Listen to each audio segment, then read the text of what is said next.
भूमनपुर नामक एक गांव में राजू नामक एक धोबी और उसकी बेटी रेखा रहते थे। हर रोज वो दोनों गांव के लोगों के कपड़े को धोने नदी के किनारे जाते थे।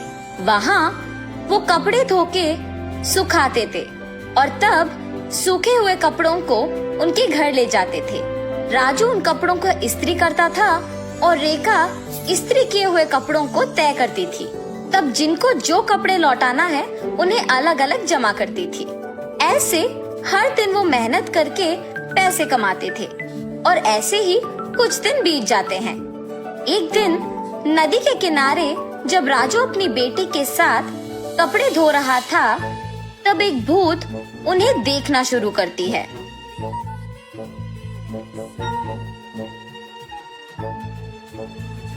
न जाने मैं कब ऐसे कपड़े पहनूंगी। ऐसे उन कपड़ों के पास जाकर उन्हें पकड़ने की कोशिश करती है, लेकिन उन्हें पकड़ नहीं पाती है। तब क्या मैं इस कारण इन कपड़ों को पकड़ नहीं पा रही हूँ कि मैं एक भूत हूँ? ऐसे सोचकर राजू की बेटी रेखा की ओर देखती है। बिना कुछ सोचे समझे उसके अंदर घुस जाती है। घुसने के तुरंत बाद लाल लहंगा और जैकेट मौजूद जगह को भाग के जाती है और हाथों में कपड़ों को पकड़ के बहुत खुश हो जाती है। बेटी को ऐसे अजीब तरह से पेश आते देख राजू कहता है, हाँ क्या हुआ तुम्हें रेखा? वहाँ खड़ी हो, बहुत सारा काम है, चलो। लेकिन रेखा में भूत घुसने के कारण वो कुछ नहीं कहती है। तब राजू उसके पास जाता है।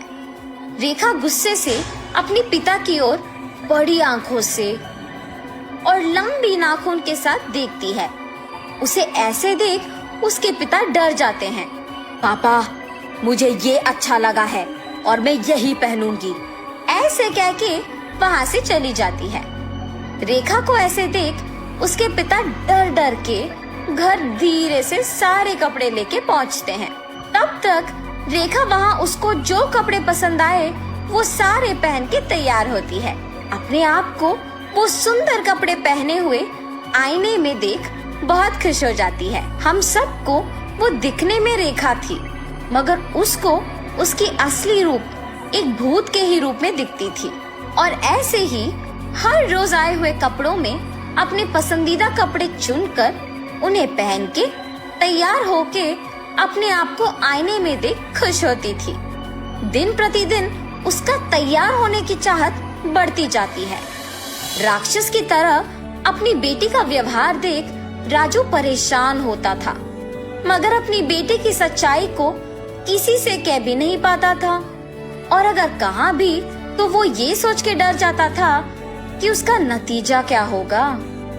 एक दिन जब गांव के जमींदार राजू को धोने के लिए कपड़े लेने के लिए बुलाते हैं, तो राजू वहाँ जाता है।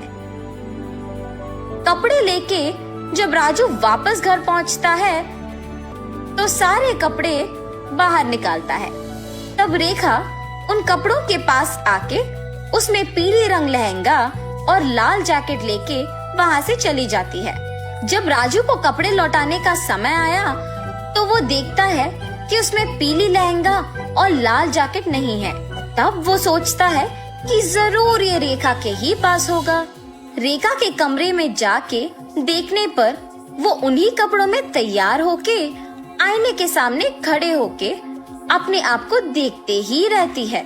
आईने में भूत का डरावना चेहरा देख राजू डर के मारे चिल्लाता है, हाँ? तुम यहाँ क्या कर रहे हो? राजू उसके ऐसे पूछने पर कांपते हुए कहता है, अम्मा, आपने जो कपड़े पहना है वो जमींदार की बेटी की है। इनको आज उन्हें लौटा देना है, कृपया उन कपड़ों को दे दो। हाँ? क्या? कपड़े? बिल्कुल नहीं दूंगी, जाओ यहाँ से। ऐसे कपड़े उनके पास बहुत होंगी, अगर आप अभी इन कपड़ों को वापस कर देंगे तो और भी कपड़े लेके आऊंगा। अब अगर मैं इन कपड़ों को नहीं लौटाऊंगा तो मेरा व्यापार नहीं चलेगा। मैं हाथ जोड़ के विनती करता हूँ, वापस कर दो, तुम मेरी बेटी नहीं हो। हा हा हा, सही पहचाना। हाँ, मैं तुम्हारी बेटी नहीं हूँ। ऐसी और कपड़े हैं? हाँ, बहुत सारे। तो फिर इन कपड़ों की मुझे क्या जरूरत? ऐसे कहकर उन कपड़ों को वहां छोड़ के हवा में उड़ के गायब हो जाती है। ये जान के जमींदार की बेटी के पास बहुत सारे कपड़े हैं, वो सीधा उनके ही घर पहुंच जाती है। अच्छे कपड़ों के लिए सारे कमरे छान मारती है। उस घर में मौजूद जमींदार के परिवार वासियों को राजू की बेटी का व्यवहार कुछ समझ में नहीं आता है। जमींदार की बेटी अपने पिता को बुला के कहती है, पापा पापा, राजू की बेटी रेखा बहुत अजीब तरह से पेश आ रही है। ऐसे कहते ही वो वहाँ जाकर कहता है, ए लड़की, क्या कर रही हो? पागल हो गई हो क्या? जमींदार के ऐसे कहने पर क्रोधित होके रेखा जोर से चिल्लाते हुए अलमारी को उठा के उन पर फेंक देती है। सभी डर जाते हैं और जो कुछ भी वो मांगती है उसके सामने रख देते हैं। रंग बिरंगी कपड़े, जेवर, चूड़ियाँ, सब। हाँ, आओ आओ, मुझे तैयार करते हुए मेरी सेवा करो, आओ। सभी डर के मारे उसके आदेश का पालन करते हैं। उसे तैयार करके उसके सामने ही एक बड़ा आईना भी रखते हैं और सभी उसके पास नीचे बैठ जाते हैं। तभी उसके पिता राजू कपड़ों के साथ जमींदार के घर पहुंचता है। राजू को देख जमींदार गुस्सा होके उस पे चिल्लाने लगता है।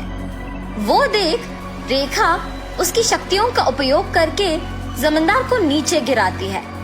क्रोध में पागल होकर सारा सामान जोर जोर से नीचे गिराती रहती है। वहाँ मौजूद सभी को एकदम डरा देती है। एक स्वामी जी ये सब नहीं देख पाते हैं और जमींदार के घर पहुँच जाते हैं। सीधा रेखा के पास जाकर उस पे गंगा जल डालते हैं। कुछ मंत्रों का प्रयोग करके रेखा से उस भूत को बाहर लाके उसे एक बोतल में बंद कर देते हैं। भगवान के रूप में आकर आपने मेरी बेटी को बचाया।